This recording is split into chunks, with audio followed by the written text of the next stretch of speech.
So this is the 6 classic malts. These are here to represent each of the 6 different whisky producing regions of Scotland. They represent a good baseline to start from. They give you different flavours from each of the different regional variations. If we start off down in the lowlands here, you've got Glenkinchie, one of only 3 still producing lowland malt distilleries. It's a very dry, light, intricate malt, very fruity, nice, easy drinking starter malt for those that have never drunk malt whisky very much before. Starts off as a nice 10-year-old. It's very fruity, citrusy, almost green grassy coming through. Nice short finish to it, doesn't sit on the palate very long, very refreshing on the palate, so it's nice to drink even as an appetiser before a meal. From there, if we move up to the Highlands, Dalwhinnie, one of the highest distilleries in Scotland. It's well over 1,000 feet above sea level. 15-year-old single malt. Now, it's a very smooth, subtle, mellow malt. Lovely, heathery honey sweetness to it, and a slight hint of peat smoke coming through in the background. The geographic location of all of the distilleries are very, very important in the final flavours that come through. The distillery here is surrounded by heather, and this is where it starts to take this lovely heathery honey sweetness from. It's another good starter malt, nice and light again, but it's good, a bit longer, a bit more medium in the finish. From there, up to Speyside in Cragganmore. Speyside is the home of malt whisky. About half the distilleries in Scotland are all in this one small area. Cragganmore is a very mature, complex, well-rounded malt, and it's 12 years old this time. Bottled at 40% alcohol, a little bit lower than the others, they're all 43. Cragganmore, when we mean complex, it means it has the most flavours of any malt whisky. Malty, fruity, peaty, creamy, nutty, spicy, the list goes on and on and on. This is one of your general, all-round, easy-drinking malt whiskies. It goes well at any time with virtually anything.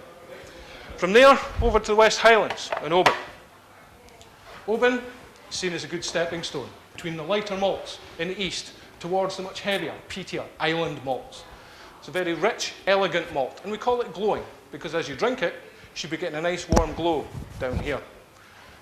Nice, light, fruity, almost green grassy flavour coming through with a nice, almost hint in the background of sea. You're getting the sea salt coming through, just that hint on the side of the tongue towards the finish. This is another good, all-round, anytime, easy drinking malt whisky. From there, up to Skye in Talisker. Talisker is the only distillery on Skye, 10 years old. This is a very robust malt, heavily peated, strong maritime influences. When you first taste this, very powerful peat smoke, then strong maritime hints, salt, seaweed, all these kind of things coming through. Has a deep, sweet, underlying finish to it as well. And some people miss this just because of the sheer power that's coming through in the first place. This is very much an after-dinner malt, late evening. If you drink this, or the Lagavulin we'll get to in a second, before a meal, you will never taste the meal. The flavours are that heavy, they sit on the palate for a very, very long time.